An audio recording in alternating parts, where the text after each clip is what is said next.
So this is my review of the Doors' self-titled debut album. It was released in 1967 and produced by Paul Rothchild.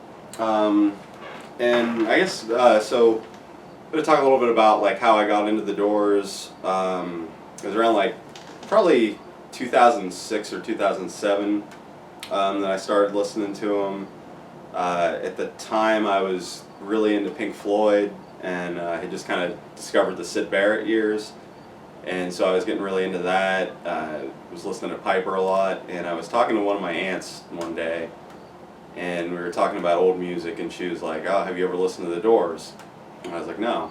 And she kind of told me a little bit about them, and I was like, "Oh, they sound interesting. I need to go check them out." So I went a couple weeks later, found a greatest hits CD. I wanted to get one of their albums, but at the time they hadn't reissued their albums yet, so there was just a lot of greatest hits CDs kind of floating around where I was at. And I got the one that was like, Jim on the cover doing his thing, and it was a 2-disc. I can't off the top of my head remember all the songs that were on it, but like as I go through the albums, I'll know. And that was a really solid introduction into them. I really got into pretty much every song off the album really quick, and they just like jumped to being one of my favorite bands like almost immediately. So I love the Doors. These, especially the reviews of the original 6 albums, are going to be really positive for the most part. So I don't really have a lot of bad things to say about any of their albums they did with Jim. So the lineup, for anybody that doesn't know, you had Ray Manzarek on keyboards. He also live played the keyboard bass. I think he's on a few songs on this album, but I think they also brought in a bass player for a couple tracks. And I think this is the only album that has him actually using that. I think they used a bass player for all the rest of them. Then you have Robbie Krieger on guitar, John Densmore on drums, and Jim Morrison on vocals. I love the way all of these guys fit into this band. I love all their playing. Densmore especially is one of my favorite guys in this group. The way he plays drums, I've just always really loved. I think he's one of the most underrated drummers of that era. And I just don't think he gets nearly enough love, because he really, what he does for this band is really significant, I feel like, especially if you watch the concert footage and listen to the live stuff, and how he kind of cues them and stuff. That's just really cool. So yeah, this particular album, their first album, was not my first Doors studio album. I know I had The Soft Parade, Morrison Hotel, and LA Woman before I had this one. I can't remember. No, this would have been, I got this after those, and then I got Strange Days and then Waiting for the Sun. So yeah, this one would have been the 4th one I got. Actually, kind of a funny story behind this particular CD, because this was in the Walmart, my local Walmart, for 2 years before I bought it, I feel like. Probably wasn't exactly 2 years, it was probably a year. But I kept going in and seeing this same CD there and the same copy, because it's got this little crack right here. You probably can't see it on there, but there's a little crack there that was in it when it was already, in the store and its packaging and stuff. And so I didn't buy it for a year, because I'm I want them to get a copy that doesn't have a crack in it. And they never did. So eventually I just kind of broke, and I'm screw it, I don't care, it's a small crack. And I bought this one. So yeah, I think it would have been summer 2008 when I got this. And this, it's not my favorite of their albums, even though it's almost impossible for me to pick a favorite out of those first 6. They could all be my favorite one day or another, just depends on what mood I'm in.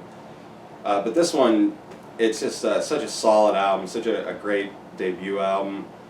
They opened with Break On Through, which was, I believe, the first song on the Greatest Hits album I had, so it was the first time I listened to a Doors song and knew it was a Doors song was with Break On Through. And it's never been my favorite. I do really like it. I don't have any problems with it. I do think it's a great opener. But in terms of all of their songs together, it's one that's never really cracked my top 10, or probably even top 15. That said, I do think it's a really, really strong rocker. what Densmore does with like the bossa nova stuff on the drums, the keyboards, and the guitar. I like Jim's lyrics. This version has where he does she gets and then he says hi, and I wish they had that been able to have that in the original version, because I do think it kind of loses something when he's just yelling she gets and then there's a space. Second track, Soul Kitchen, is another one I really love. Just a really cool song. Really like Jim's lyrics and then just describing this restaurant that he goes to or whatever. I would say that I think still to this day Jim's one of my favorite lyricists, and it doesn't really have anything to do with me having a particularly deep connection with anything he talks about. It's really, I just think he had a way with words. I don't really care about poetry. I've never been into it. Like, poetry's always been my least favorite part of literature, because I'm kind of a book nerd. I like to read, and I write as like a hobby, but I've just never got poetry. Never really interested me. So I can't speak as to like how good of a poet Jim actually was or whatever. But I do think that he clearly was pretty well read and had a talent with words, and I think that comes through in his lyrics. So yeah, Soul Kitchen, I love that one. Crystal Ship is another one that was on that greatest hits.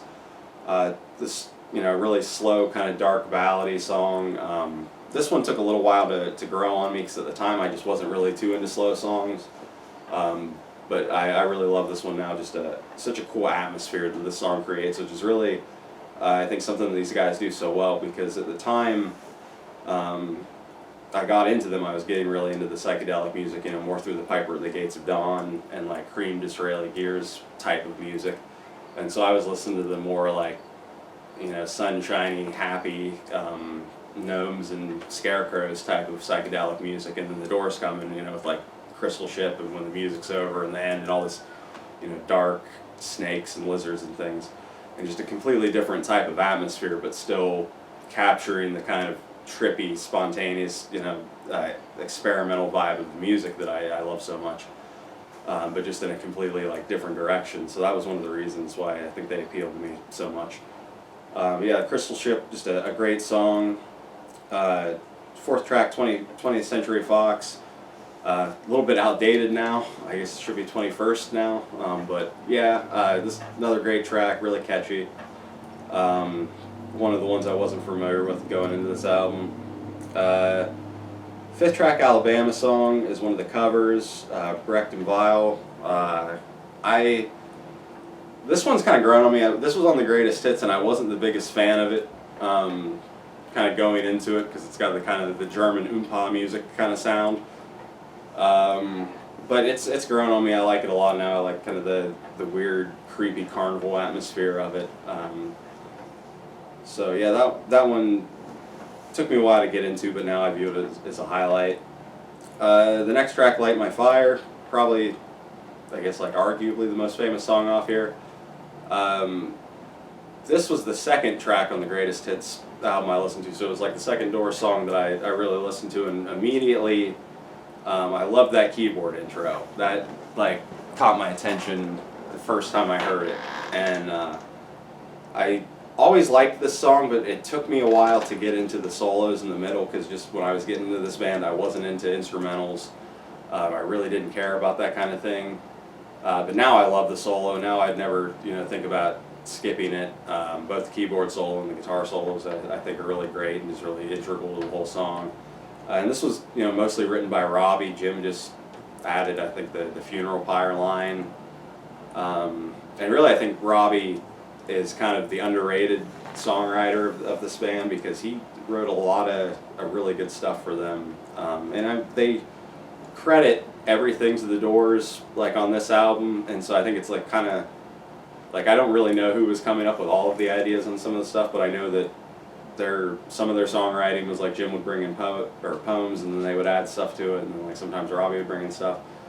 I'm kind of rambling, but the point is, I just think that Robbie is an underrated songwriter. Then the eighth track, I Looked at You. This kind of stretch of the album, when I first got this album, it had the most amount of songs that I wasn't familiar with. And I think as a result, I kind of slept on these 3 songs for a little bit, and I wasn't as into them, and that kind of pulled this album down a little bit in my estimation. But now, now that I'm going back to it, I'm enjoying these songs a lot more because I just haven't listened to them quite as much. And I Look to You as kind of a simpler song, but it's fast, it's catchy, the playing's good, Jim's vocal's good, so I really enjoy it. The 9th track, Into the Night, is more of kind of a slow, dreary, kind of dreamy sounding song that I really like the atmosphere of. And so that one's really cool. And then the 10th track, Take It As It Comes, another one that took a little bit to grow on me because it's another one that's just kind of, it seems a little bit more lightweight than some of the other songs on the album, but at the same time it's got great playing, it's catchy. Nice fast song. Jim's vocal's great, so that one's grown on me a lot, and I really enjoy it now. And then the album closes with The End, the big 10-minute epic song. The End took a little while to grow on me. When I first started listening to it, I really loved the guitar in the beginning, the kind of sitar sounding stuff that Robbie does. I really loved the first, this is the end, that whole bit. And then kind of when they kind of started going into the improv section and he started going off on all that stuff, the song used to kind of lose me a little, and I wasn't as into that part. But I liked that beginning part so much that I kept going back and listening to it for that, and so I got really into this one, and I do really love that song now. I think it's great. I don't think it's as good as When the Music's Over or The Soft Parade as far as their big long epic songs. I think those two are better. But I think this is a really good starting one, and I think it's a great way to close this album.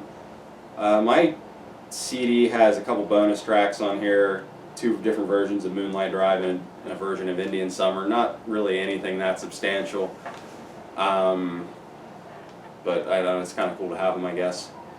So yeah, The Doors' debut album, I think, is a great debut album, probably one of the best. To me, there's not a bad song on here. I don't know, but like I said, personally, I am just kind of the person that I love almost everything about this band. I wouldn't say they're my favorite band, but they're one of them. And I really don't have anything bad to say about their first 6 albums for the most part. So yeah, I would definitely recommend this one. And I mean, I don't think that this is a good place to start with them, as good as any. I think really of their first 6 albums, it honestly might be the best place to start. So, yeah, I don't. If you listen to this one, if you don't know The Doors, and you just pick this first album up, it'll pretty much tell you everything you need to know about them, and then you can just kind of follow them through the next 6. So, yeah, Doors' debut, great album, highly recommend it.